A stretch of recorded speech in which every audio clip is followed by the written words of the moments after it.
The first episode I thought of The Valley, I actually thought it was really good. And I felt guilty for even watching, and I felt guilty for thinking it was good because we know like Jax and Kristen and Brittany have all been exposed for saying very horrible, racist things and also doing very horrible and racist things, which is why all three of them got fired from Vanderpump Rules in the first place. So I'm going to be honest in saying that I felt very guilty watching because I definitely did not want to support them, but I did end up watching. And I thought the first episode was pretty good. I thought it was funny. I thought it was engaging. I thought, wow, it's a lot different than what I thought it was going to be because the people that were introduced, they were kind of fun, a different season of life, and they were all pretty cool and interesting people. Now, I'm going to do a deep dive into all of the couples and what I think is going on. But the second episode, though, hot, trash, dumpster, fire. Hot, trash, dumpster, fire. When I say trash, I'm not calling any person trash, not in a derogatory way. I just mean it's like a dumpster, trash, fire, okay? To me, Brittany is just as evil as Jax. And we're going to get into it. Let's get into it. Let me go through each person. So Luke and Kristen. And I'm going to break down what I think about all of that, okay? Luke, I'm going to be honest with you. He gives me, and I don't want to get my YouTube docs, but I'm just going to be honest. He gives me serial killer vibes. Like Luke, like there is a ticky boom boom in him where I feel like he has like dead bodies in his basement or something. Like there's something fundamentally off with Luke. He just gives me creepy guy who lives in like Colorado or Utah, wherever the hell he lives, on a farm. Like I just feel there's something inherently creepy about him. Jax, like him or not, he reads people for filth. He reads people for filth. And he reads Luke for filth as well. I do think there's something ticky boom, something really off from Luke. Now, Kristen, she's cuckoo for Cocoa Puffs too, but in a different way. I'm going to compartmentalize the racism with faith. I know it's not right, but in order to talk about it, I have to just put that in a little bucket. Kristen, I think, is very insecure, very looking for validation, looking for love, just kind of like that type of lost forever girl. You know what I mean? She seems very sad, very desperate, very needy energy, very, very lost girl energy to me.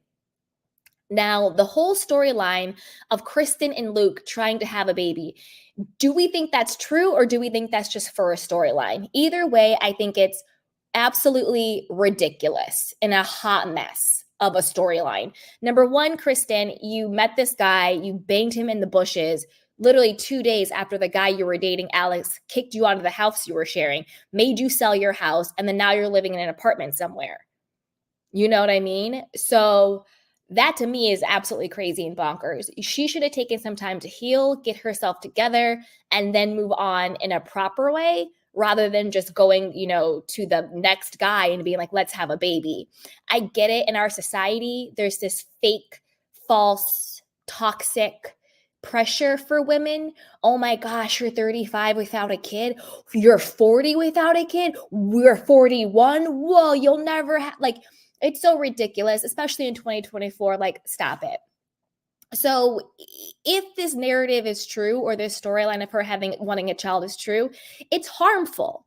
It's harmful to other women her age who may feel similar to her, watching her do a very destructive thing because she's not wanting to have a child because she wants to do what's in the best interest for the actual child, which honestly, if you're going to do it the way Kristen is, you might as well do what Lala is doing and get a sperm donor and just have the child on your own rather than having a child with this person who you're in a fake relationship with.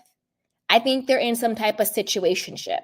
They made it very clear that Luke was only living in LA for filming. He said 99.9% of his life is in Utah, Colorado, Iowa, Idaho, wherever the hell he's from. So he's clearly just in LA for filming. And this is the person you want to bring a life into the world with? It's not cute. It's not funny. It's a hot, hot mess. And it's sending the wrong message to other women who probably feel that same societal and personal pressure that if you're not by a certain age, if you don't have a kid, if you don't have a man, somehow you're not good enough, you're not worthy, you're behind, there's something wrong with you, which totally is garbage. I don't care how old you are. You don't have to have a child to validate who you are. I don't care how old you are. You don't have to have a man or a woman to validate who you are. So get that garbage out of your mind.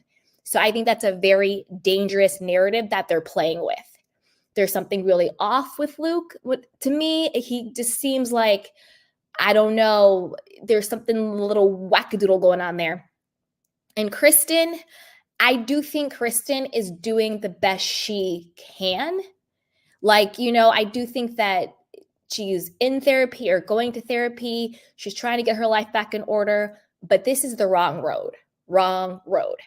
Now, when it comes to Jax and Britney, this is the thing with Jax and Britney that gets me. The reason why I said Britney is just as evil as Jax is, number one, she pretends to be like, oh, just rotten hell, and we want grandma's beer and butter and cheese. To me, it's so fake. And you can even see the cracks starting to show with her co-stars. Like the other women on the show were like, yeah, and Britney was just like making excuses for Jax. Like that's kind of whack too. Where it's like she makes all these excuses for Jack. People just say, oh, Britney's an angel for putting up with him. That's also a very dangerous narrative.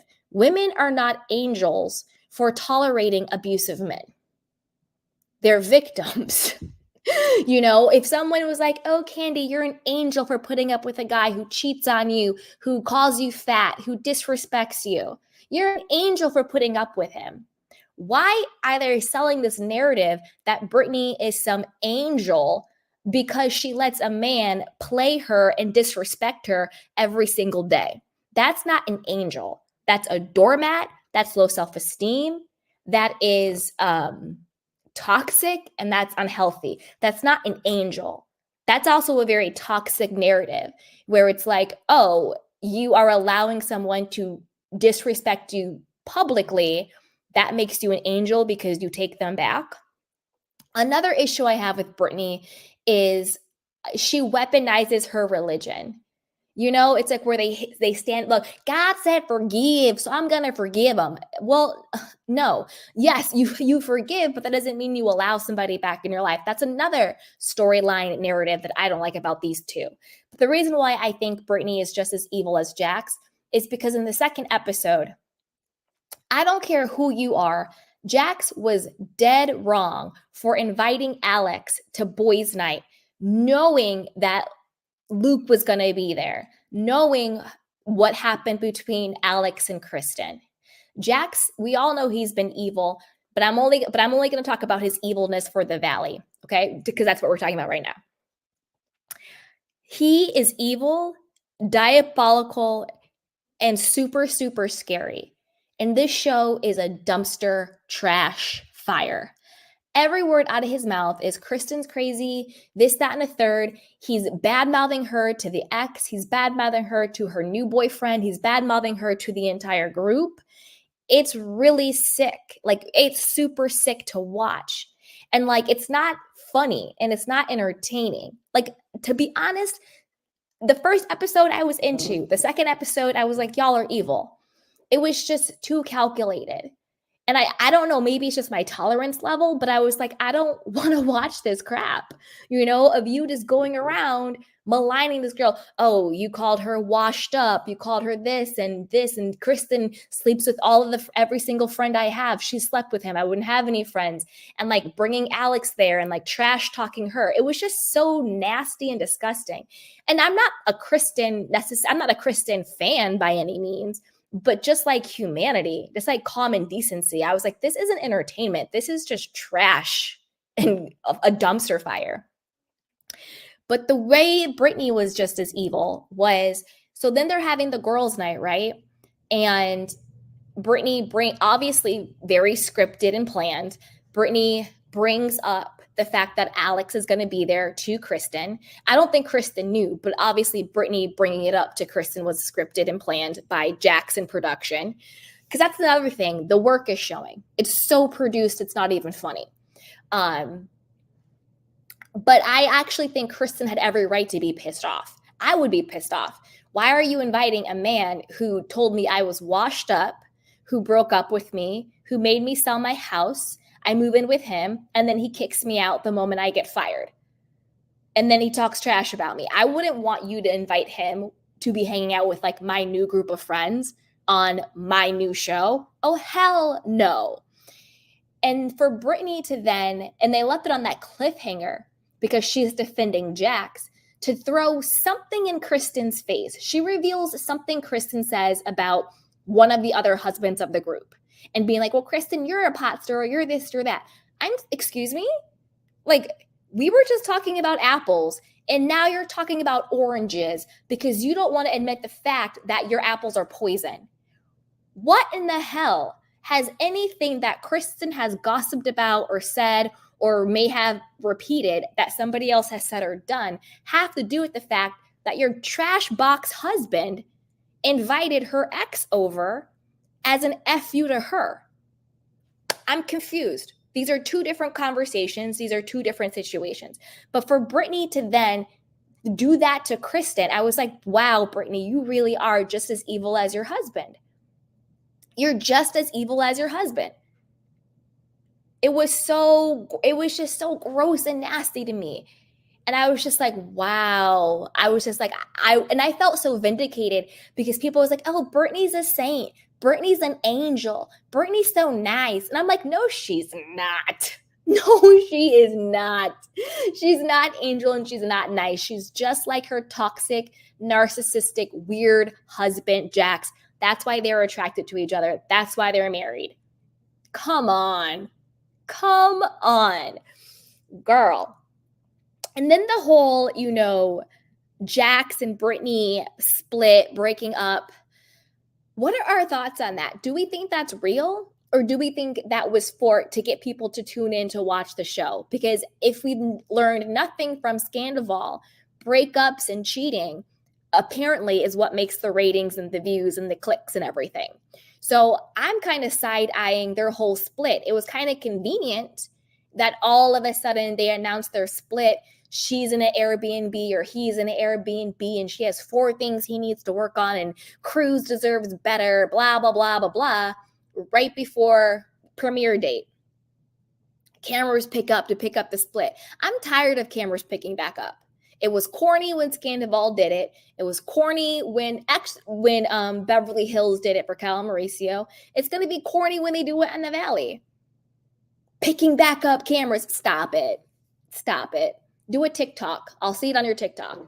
Picking back cameras. Stop. Stop it. You're corny with it. So Jax and Britney, to me, they're both evil.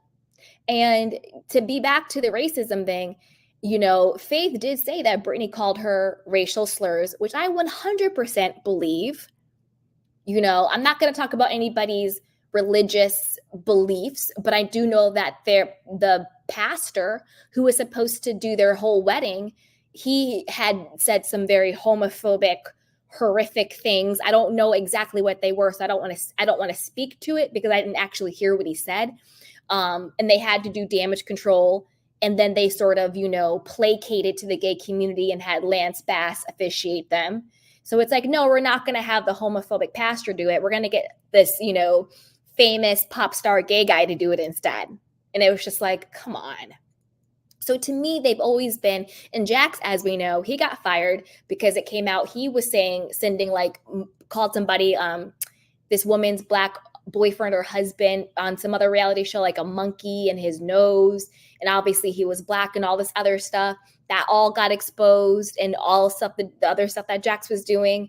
So they all got exposed for that. So they're all evil and they're all nasty as hell. Nasty as hell. So the whole Jax and Britney split Is it real? Is it not? I have no idea. I don't believe anything anymore. Like I always believe in conspiracy, but like I'm a little jaded at this point because I'm like everything is so fake and like we know it's fake to a certain degree, of course, you know, like we're all smart human beings, but there used to be this quality where we could suspend belief and sort of believe that this was real and like believe that this was like spontaneous and just unfolding in front of our eyes, you know, when reality TV was a much more happy escape aspiration, where now it's just like who can we tear down the quickest and the fastest? So Jax and Britney, they're both just evil for that. And I have a feeling it's going to work because the fact is Britney wanted to take the heat off of Jax because what he did was dead wrong. I don't care who you talk to. What he did inviting Alex was dead wrong. I don't even like Luke, but that's still disrespectful as hell.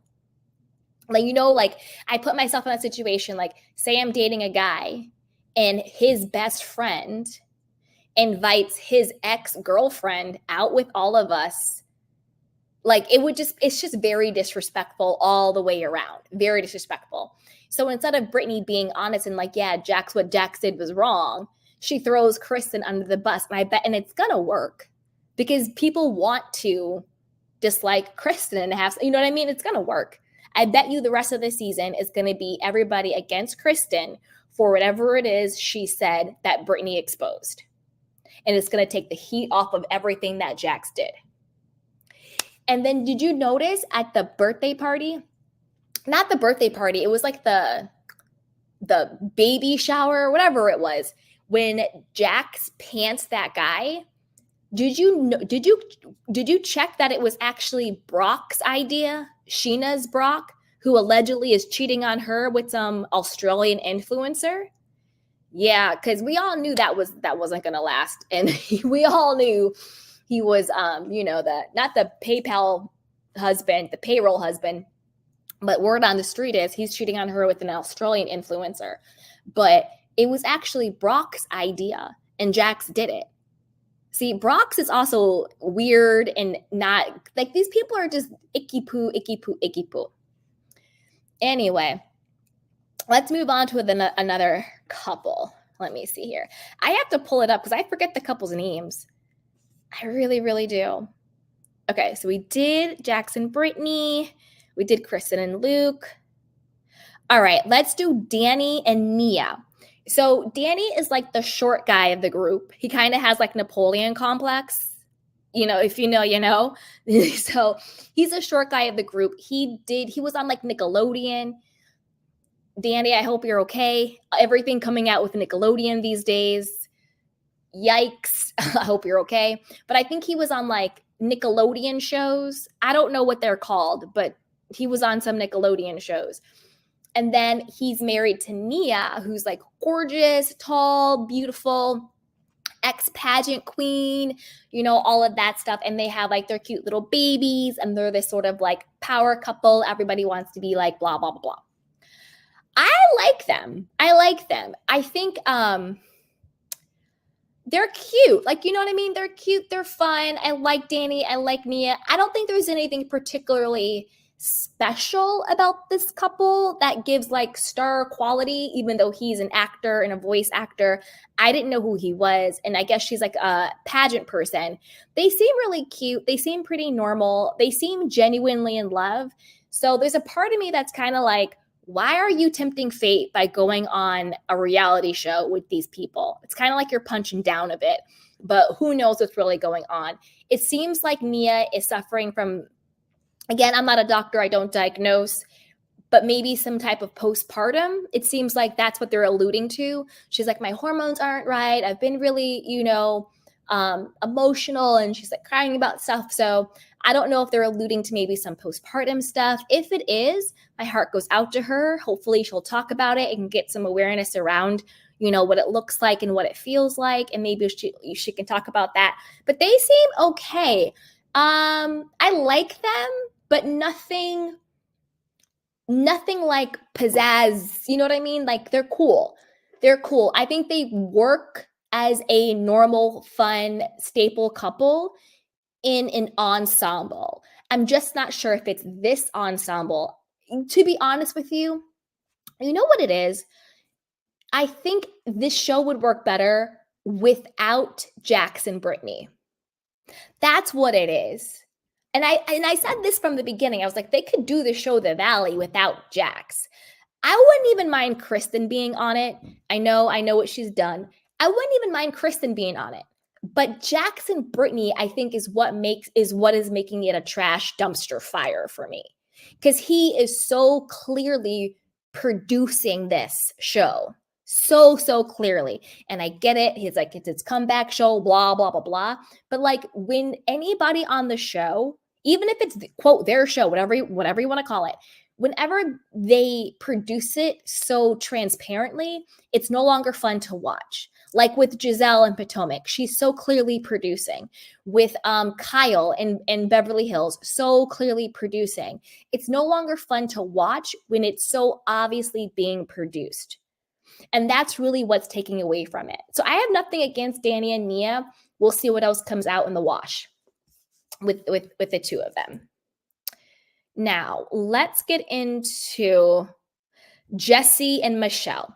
Jesse and Michelle are the couple that go on reality TV to divorce.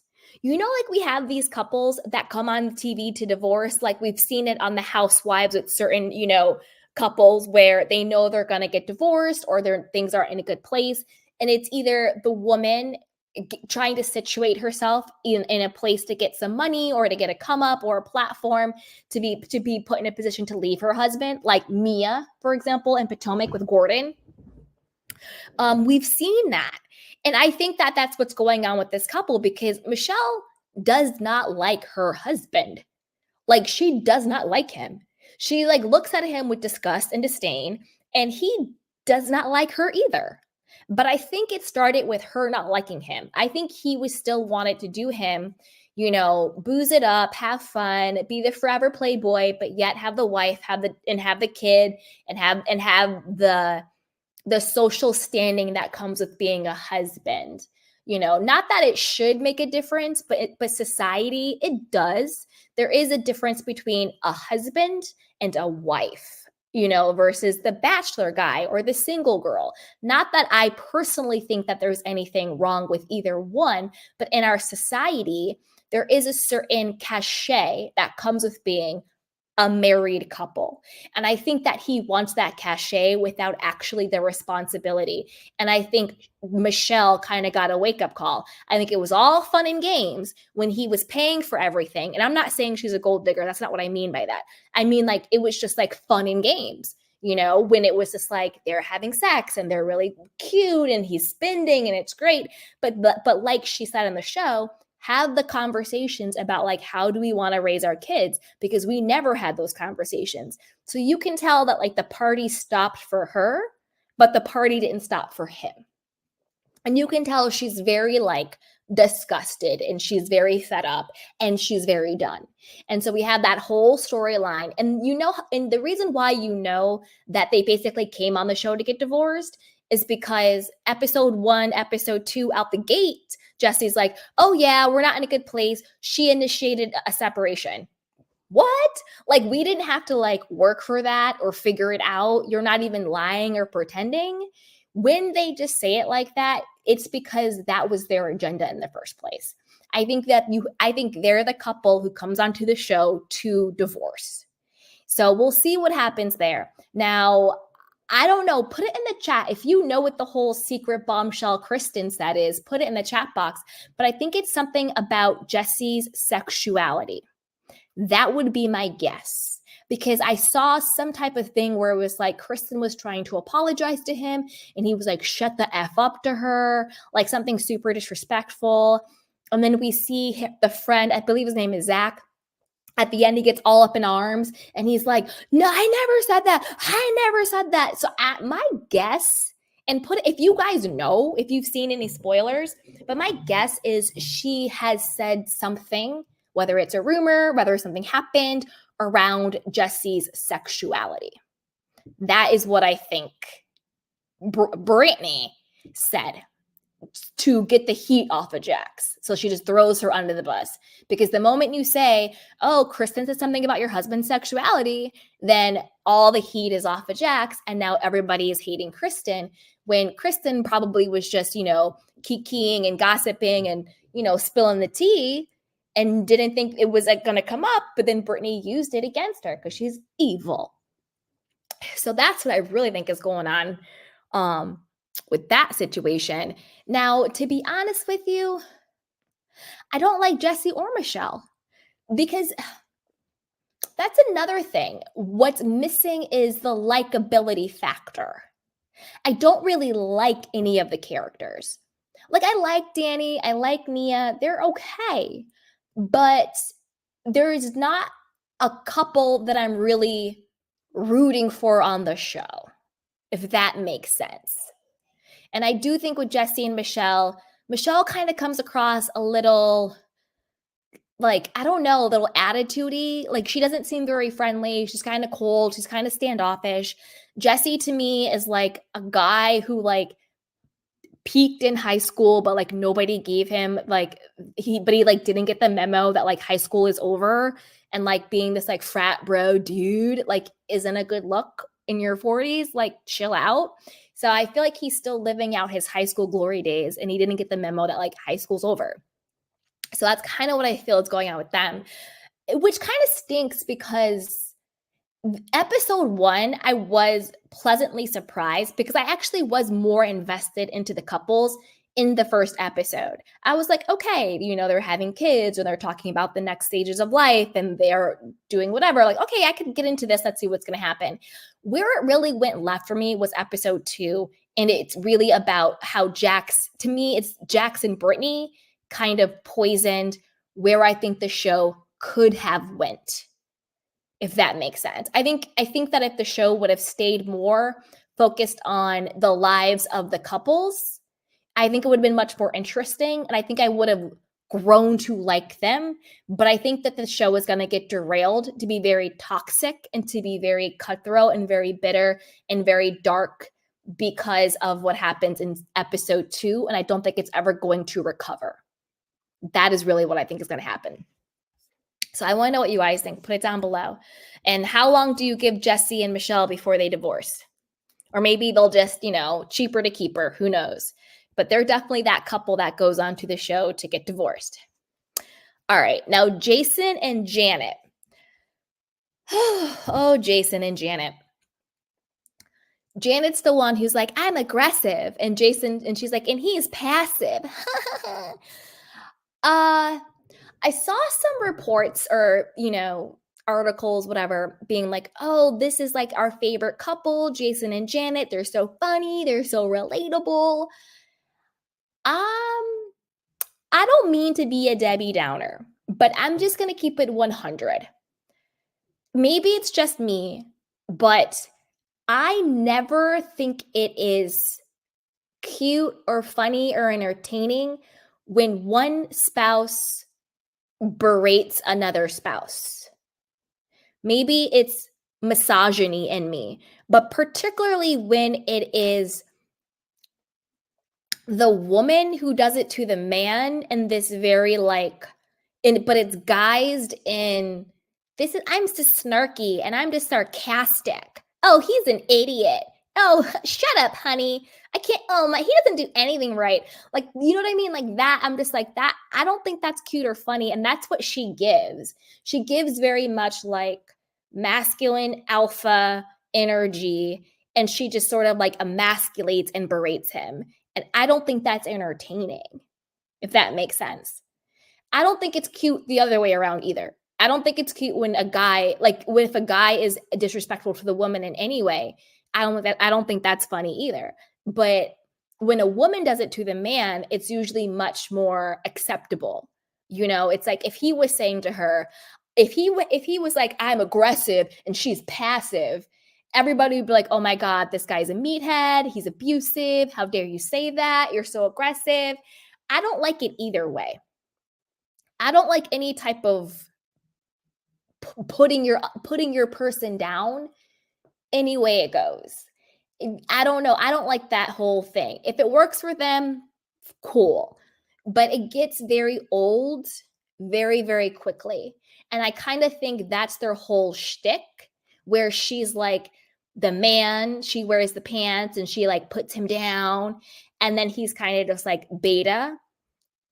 I, I don't like it because there's a part of it to me that feels emotionally abusive in a way. But that's just how it feels to me. If he doesn't care, cool. If she doesn't care, cool. But I don't want to really watch that all the time. It kind of grates on the soul. But everyone's like, no, they're so great, blah, blah, blah, blah, blah. Yes, Miss T, she's the pregnant one. Yeah, Janet, she's the pregnant one. And it just kind of screams like insecurity. Like, don't get me wrong, a little bit of banter here and there is great. And I don't think that people have to have, typical societal, this is the man's role, this is the woman's role. I'm not saying that. I'm just saying that when it is so clearly where one partner sort of humiliates the other partner for their personality. Like, his personality is very docile. It's very soft. It is very passive. But I think that's okay. I think that's a strength. It would be nice if more people were softer, but to then kind of weaponize that against him, I don't know. What do you guys think about that? I didn't think that they were this breakout couple that's so relatable. I don't want to relate to that. I don't want to relate to berating my man. And I don't want to relate to my man holding in clearly resentment towards me. Because I don't care whether you're in a relationship or not. I don't care if you're male or female or not. If someone continuously digs at you under the guise of sarcasm or a joke or it's cool, that breeds resentment. That breeds bitterness, because nobody wants to be the butt of a joke. Nobody wants to feel disrespected by their partner. Nobody wants to feel emasculated by their partner. They don't. It doesn't feel good. So we'll see what happens with that.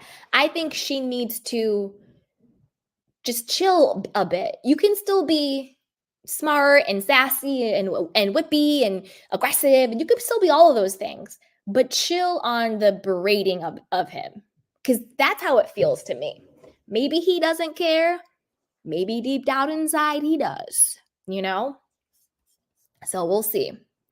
So those are the couples. Now, let's move to, and I hate to say it, again, I'm not trying to be a Debbie Downer with this dumpster fire of a show, but I just got to tell you how I feel, because that's the only thing I can do. Jasmine is the black girl and Zach is the gay guy. And I said it like that for a reason. Jasmine is the black girl and Zach is the gay guy. Now, do we think in real life these couples are hanging out with these two? Or do we think that the producer said we need some diversity? Who can we get? I don't know. Do we think these couples are real friends? Maybe, maybe not. Or was it, people wanting to be on a reality show who kind of knew each other coming together? I don't know. But it just seems to me like Jasmine and Jack and Zach are sort of like, we have this show about 1, 2, 3, 4, 5 white couples. We got to get a gay guy. We got to get a minority. Is that how you guys feel, or am I the only one? Maybe I'm the only one, but it just seemed like it. And I'll tell you another reason why it felt like it. And it felt very icky to me because, and it was what Kristen said, but I'm not going to blame Kristen for it, because I think it's something the producers told her to say.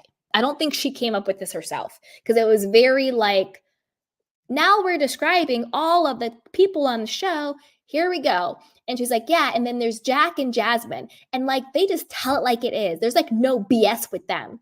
And it was literally, it felt like she was like, and this is my sassy Black friend, and this is my like my fabulous gay BFF.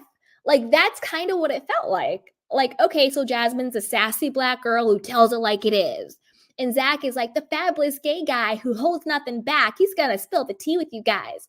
It just seemed very like caricature to me. Do you know what I mean? It seemed like very much like we have a show about 5 white couples. We got to get into minority. We got to get into LGBTQIA. I'm sorry if I mispronounced those letters. I apologize for that. I'm sorry. Do you know what I mean? Like that's what it felt like. Go back and watch episode 1 when Kristen's in her confessional and she's describing everybody. Jasmine and Zach, they're amazing. Like they just tell it like it is. You know, there's just no BS there. And I'm like, oh my God. It literally was like, and this is my sassy Black friend, and this is my fabulous gay BFF. I was like, I can't. And I'm not even blaming Kristen for that because she so clearly was reading off of a teleprompter. So producers or whoever okayed that, and B, I think probably told her that because they're trying to create each persona, each archetype of the characters on the show. And to me, I'm like, well, couldn't you have gotten like a gay couple on the show? Couldn't you have gotten a Black couple or an Asian couple or an Indian couple or Hispanic couple on the show? Couldn't you show that love? But no, it has to be the sassy Black girlfriend and like the fabulous gay guy. You know what I mean? Like if you're putting together these couples who I question the validity of how good of friends these couples are, just like with the housewives. We saw what happened with Anne Marie. Kyle was like, I don't know that chick. I met her once. You know what I'm saying? So we know that they bring in these friends of and these groups of people and these ensembles. With Roni, those girls did not know each other on Roni. Please. They did not know each other on Roni. Not in any real way. On Real Housewives of New York, right? Couldn't they have gotten a Black couple? Or any other race couple? If they are going to do that type of pandering. Because I'm not the person that says we have to have an Indian couple or an Asian or we have to. No, it's okay. You can have an all white ensemble. If that is what is authentic and true, that is okay too. We can have an all Black. We can have an all Asian. We can have an all gay. That all of those things are fine. We can also have inclusive, where there are different minorities and different sexualities when it's authentic and when it makes sense. What it boils down to is authenticity and truth. I'm not saying cast all white and exclude people. I'm just saying don't include them if it's not genuine and authentic. You know? So that's kind of what I'm saying. And it just seems like a hodgepodge. And even look at my little thing. Zach and Jasmine weren't even included in the cast photo. This is from bravotv.com. I had to go and get Zach and Jasmine. They weren't even included in the cast. It's my sassy Black friend and my fabulous gay friend. Bravo, shut up. So that's kind of how I feel about The Valley. Now, season 3 airs this week. Episode 3, I'm sorry. I'm gonna watch episode 3 just because I need to see what happens with the whole Jax, Britney, Kristen, this whole rumor thing. But I feel like that's gonna be the last one unless it can redeem themselves. You know? So there is that. There is that. All right, so that was The Valley. So as always, be sure to like, subscribe, and share. So what do you guys want me to cover next? We can do Summer House, we can do Vanderpump Rules, or we could do The Real Housewives of Potomac. So put it down in the chat box. The first person to put what they want us to cover in the chat, that's what we will cover. But yeah, that's what's going on at The Valley. Oh, and you guys don't forget, we have merch, we have t-shirts. Everything is linked down